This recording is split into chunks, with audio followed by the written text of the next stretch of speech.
So right now it's almost like 1 a.m. at night and people are standing over here.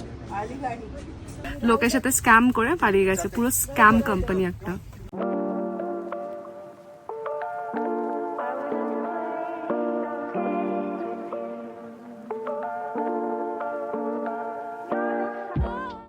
Kalpa, the land of Shiva. সেদিন আকাশ ছিল পরিষ্কার, তাই সকালবেলা ঘুম থেকে উঠে হোটেলের ব্যালকনি থেকেই দেখতে পেয়েছিলাম দ্য মাইটি কিন্নর কৈলাস পর্বত। খালি চোখে এত স্পষ্টভাবে দেখা যাবে আগে জানতাম না, এবং সে মুহূর্তটা সারা জীবন মনে রাখার মতন। ভ্রমণের শেষ দিন হলেও সেদিন সকালটা পুরো ট্রিপের বেস্ট মর্নিং ছিল। সকাল 9টায় কল্পা থেকে সিমলার 230 কিলোমিটারের জার্নি শুরু করেছিলাম। তখন টেম্পারেচার ছিল 12 ডিগ্রি আর আকাশ একদম পরিষ্কার, তাই কল্পা থেকে রেকংপিও নামার সময় পুরো রাস্তা জুড়ে কিন্নর কৈলাস রেঞ্জ দেখা যাচ্ছিল। আর আমি বাইকের পেছনে বসে যতক্ষণ কিন্নর কৈলাস রেঞ্জ দেখা যাচ্ছিল পুরো জার্নি আমি ওদিকেই তাকিয়েছিলাম, আর কোথাও না। মানে এত সুন্দর দৃশ্য ছেড়ে আর কি বা দেখবো। ফোনের গ্যালারির সাথে আমার ব্রেনেও এই জায়গাটা পার্মানেন্টলি স্টোর হয়ে রয়েছে। রেকংপিও থেকে বাইকের ট্যাঙ্কি ফুল করে নিয়েছিলাম, কারণ সেদিন ছিল লম্বা জার্নি, প্রায় 7-8 ঘন্টার ব্যাপার।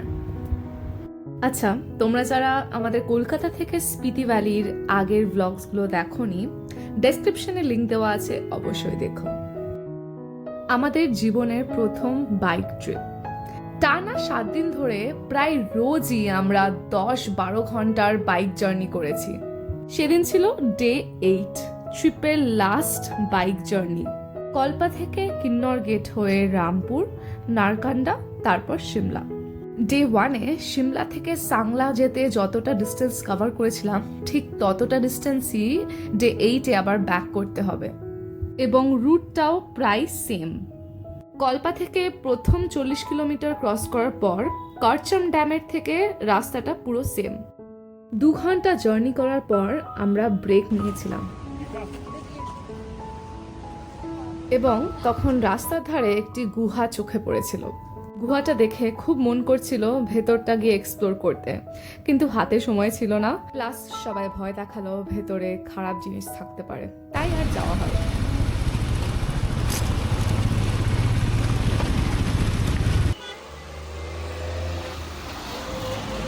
বেরিয়ে যাচ্ছে তো গাড়িগুলো। আমাদের জার্নির সবে মাত্র 2 ঘন্টা হলো, আর এরই মধ্যে রাস্তা একদম বিশাল লম্বা ট্রাফিক জ্যাম লেগে গেছে। আর পাহাড়ি রাস্তায় ট্রাফিক মানে ক ঘন্টা যে লাগবে কোনো ঠিক নেই।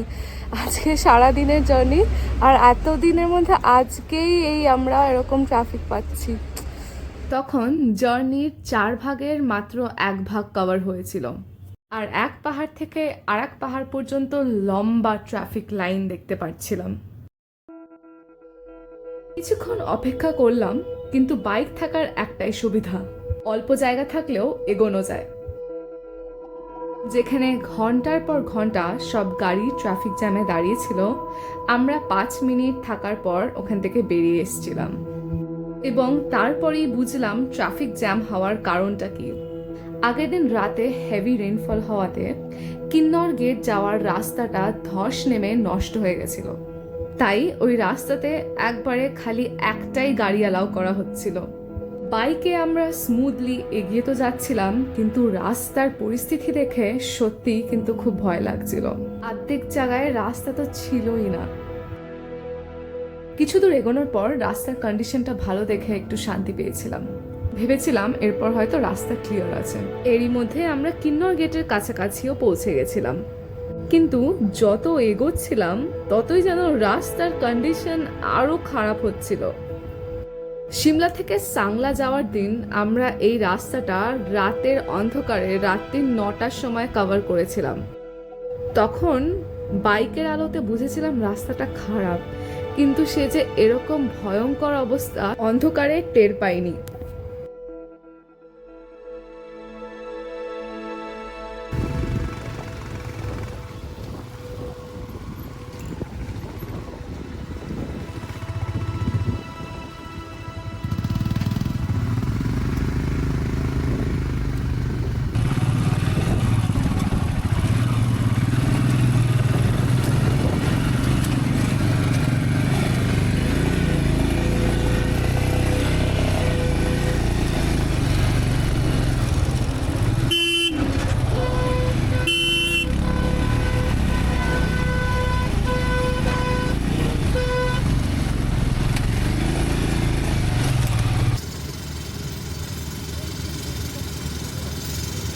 ভুল টাইমে বাইকটা আমার ক্যামেরাটা খারাপ হয়ে গেছে অ্যাকচুয়ালি। এখন যা জল ছিল অলমোস্ট এই অবধি ভিজে গেছে আমার পুরো।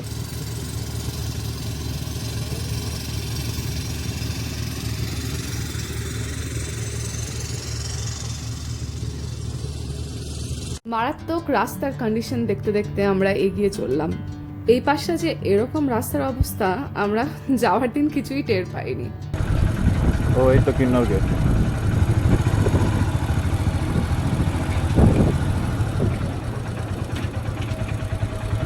চল চল চল চল জলদি জলদি চল।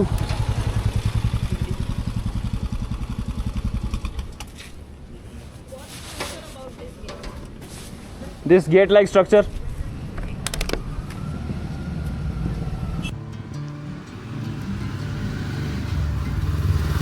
কিন্নর ডিস্ট্রিক্টে ঢোকার সময় বা বেরোনোর রাস্তাতে পড়বে এই অদ্ভুত সুন্দর পাহাড়ের পাথর কাটা গেটের মতন স্ট্রাকচার, যেটা আমরা গেটওয়ে টু কিন্নর বা কিন্নর গেট হিসেবে চিনি। এরকম ইউনিক শেপের জন্য এটা খুবই পপুলার একটা ট্যুরিস্ট স্পট হয়ে উঠেছে, স্পেশালি ছবি তোলার জন্য। কিন্নর ডিস্ট্রিক্টে যেদিন ঢুকেছিলাম রাতের অন্ধকারে এইসব কিছুই বুঝতে পেরেছিলাম না, তাই ফেরার দিন সকলের মতন আমরাও এখানে প্রায় 20-25 মিনিট ছিলাম ছবি তোলার জন্য।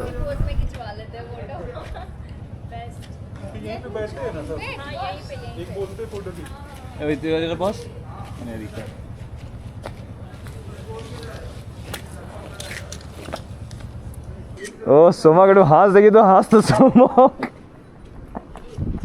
এই তো দাঁত বেরিয়েছে ভাই সারা। তখন বাজছিল দুপুর 1টা। কিন্নর গেট থেকে সিমলা আরও 160 কিলোমিটার্স, মানে তখনও আমাদের জার্নির হাফ রাস্তাও কভার হয়েছিল না। খারাপ রাস্তা আর ট্রাফিকের জন্য মাত্র 70 কিলোমিটার কভার করতেই আমাদের 4 ঘন্টা লেগে গেছিল। এবং সেদিন রাত্রির 10টার সময় আমাদের সিমলা থেকে দিল্লির ওভারনাইট বাসের টিকিট কাটা ছিল। তবে যেহেতু ওটা ট্রিপের লাস্ট ডে ছিল তাই আমরা বেশি তাড়াহুড়ো করছিলাম না, আস্তে আস্তে এগোচ্ছিলাম। সামনে আছে সিপো আছে ওই দেখ।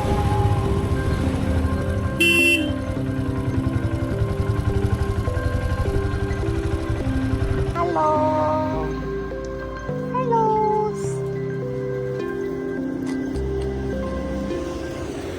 আই লাভ শিপ এবং হিমাচল প্রদেশে ঘুরতে যাওয়ার এটাই মজা।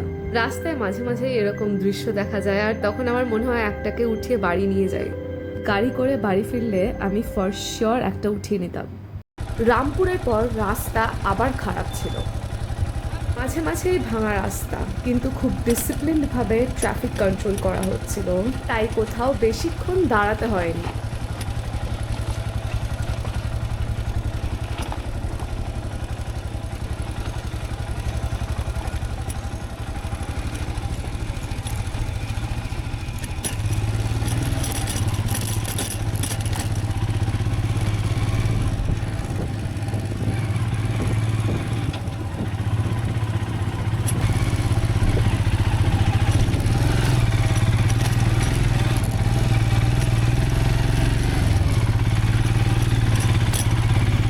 ওই দিনকার সেই রাস্তাটা।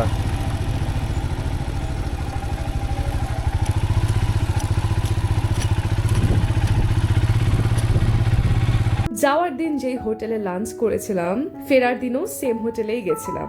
জায়গাটার নাম কোদগড়। লাঞ্চে নিয়েছিলাম বিরিয়ানি, চিলি পনির, রুটি আরো অনেক কিছু। ওখান থেকে সিমলা আরো 77 কিলোমিটার, মানে আরো 4 ঘন্টার ব্যাপার। তখন বাজছিল দুপুর 4টে। আজকে রাস্তায় মানে প্রতি পদে পদে ট্রাফিক জ্যাম, মাঝে মাঝে ল্যান্ডস্লাইড হয়ে আছে, তাই জন্য ট্রাফিক জ্যাম বড্ড বাড়াবাড়ি আজকে। ল্যান্ডস্লাইডের জন্য যত না টাইম লাগার কথা তার পুরো ডাবল টাইম লাগছিল আমাদের সিমলা পৌঁছাতে। আর রোজ এত জার্নি করার পর তখন আর ভালো লাগছিল না, তখন জাস্ট মনে হচ্ছিল কতক্ষণে সিমলা পৌঁছে বাসে উঠবো। তবে আস্তে আস্তে সানসেটের সময় হয়ে আসছিল আর দৃশ্যটা দারুণ লাগছিল। আমার না চিরদিনই কোথাও ঘুরতে গেলে লাস্ট দিনকে একটু মন খারাপ হয়, বিশেষ করে যদি কোনো হিল স্টেশন হয় আর ফেরার সময় যদি এরকম সানসেট হয়, উফ, ছেড়ে যেতে কি আর মন হয়। তখন আবার সানসেটের সাথে রাস্তার চারিপাশটা আবার মেঘেও ঢেকে যাচ্ছিল, একদম মনে হচ্ছিল যেন কোনো ভূতের সিনেমাতে রয়েছি।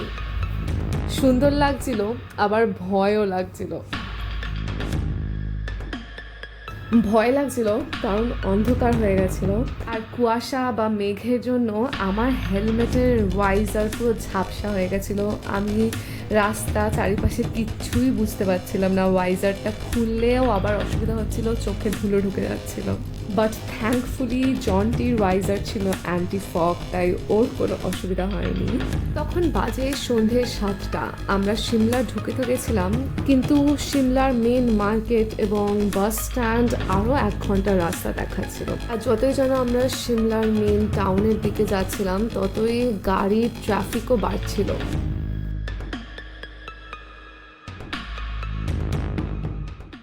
সিমলার মার্কেটে এত গাড়ি, এত লোক, মনেই হচ্ছিল না কোনো হিল স্টেশন।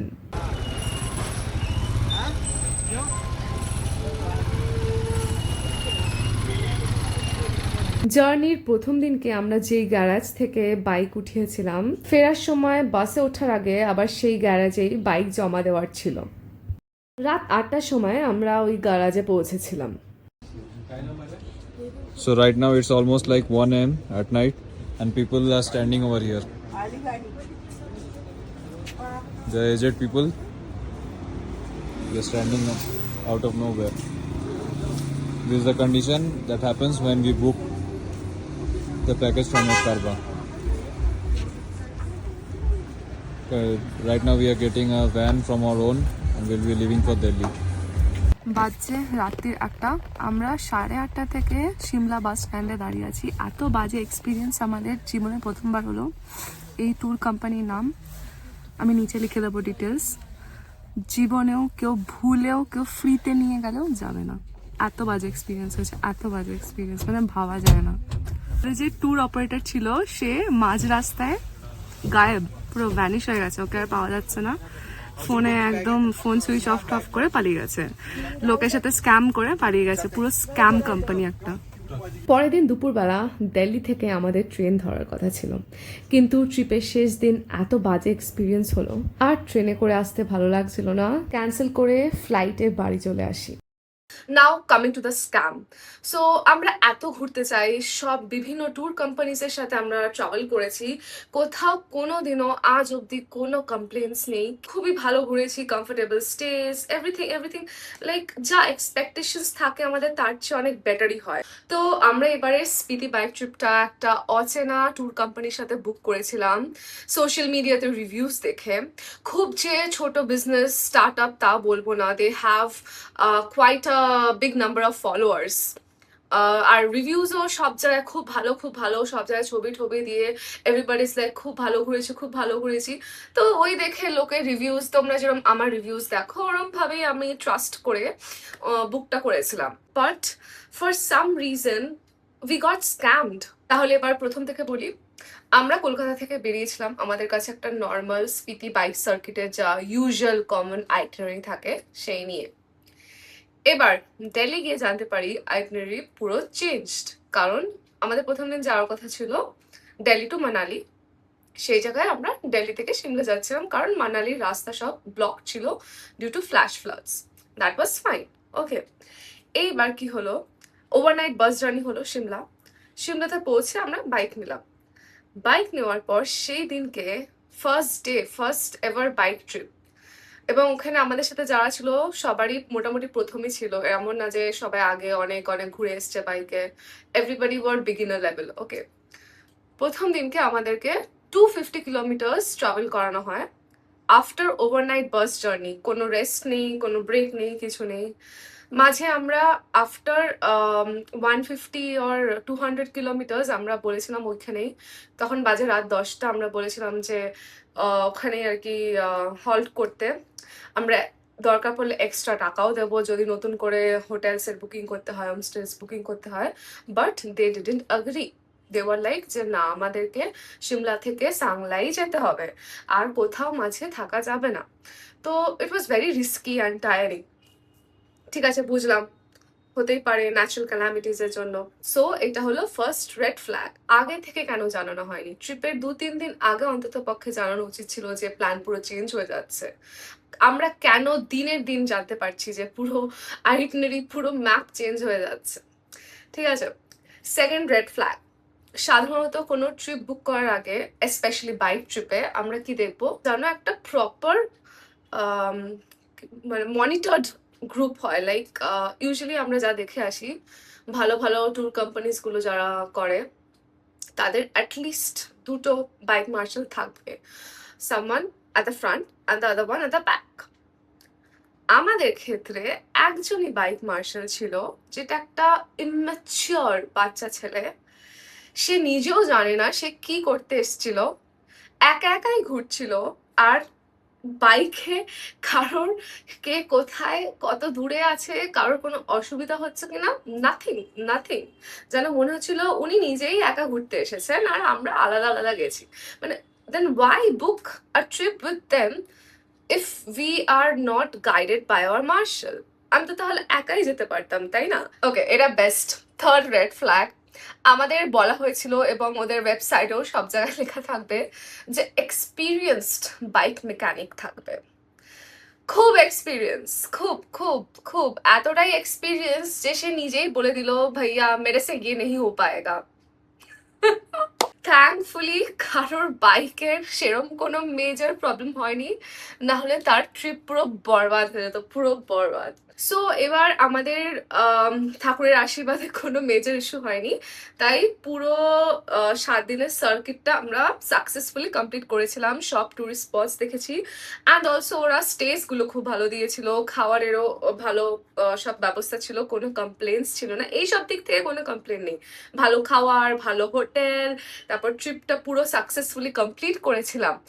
বাট লাস্ট দিনকে এসে কি হলো তোমরা তো দেখলেই, যে রোড ব্লকসের জন্য সব গাড়ি ট্রাফিক জ্যামে আটকে ছিল। আমরা বাইকে ছিলাম বলে আমরা ঠিক টাইমে সিমলা বাস স্ট্যান্ডে পৌঁছেছিলাম। আমাদের বাস ছিল রাত্রির 10টায় আর আমরা পৌঁছেছিলাম রাত্রির 8টার সময়।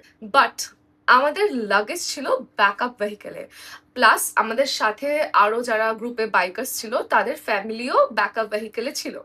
ওরা ফেসে গেছিল ট্রাফিক জ্যাম। এবার কি হয়েছে, আমাদেরকে বলা হলো যে তোমরা সিমলা যাওয়ার বাসে উঠে পড়ো, ঠিক আছে, না হলে বাস ছেড়ে যাবে, তোমরা উঠে পড়ো। তো how can be live without hour luggage? ওরা কিন্তু এটা বলছে না যে তোমরা চলে যাও, আমরা লাগেজ পাঠিয়ে দেবো, সেটা একবারও বলেনি। জাস্ট বলে যাচ্ছে যে বাস ছেড়ে দেবে, উঠে যাও। এবার সাধারণত এরকম সিচুয়েশনে লোকে কি এক্সপেক্ট করবে, যে ওরা একটা প্ল্যান বি রাখবে ইন কেস লোকে টাইমে বাস না ধরতে পারে। ওরা হয়তো নেক্সট দিন মর্নিং বা নেক্সট যখন অ্যাভেলেবেল থাকবে বাস, সেইটার ব্যবস্থা করে দেবে, প্লাস আমাদের হোটেলে স্টেজেরও ব্যবস্থা করে দেবো, কিছু একটা অ্যারেঞ্জমেন্ট করবে, তাই তো? সেটাই তো এক্সপেকটেশন লোকে রাখে।